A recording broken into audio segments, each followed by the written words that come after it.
Volám sa Martin Kráľovič, mám 26 rokov. Vyrastal som a stále bývam tu v Trnave na Kopánke. Venujem sa podnikaniu v oblasti bezpečnosti, organizácie kultúrnych podujatí a marketingu.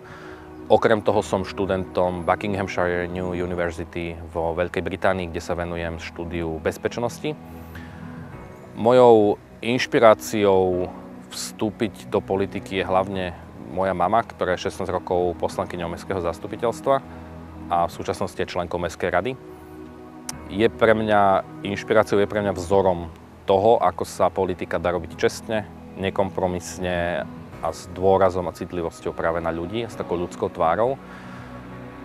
Pevne verím, že ak dostane dôveru voličov a stane sa poslancom Mestského zastupiteľstva, že budem môcť pokračovať takýmto istým štýlom a budem môcť takisto zastupovať občanov mesta Trnava, teda hlavne voličov občanov z mestskej časti Trnava Sever.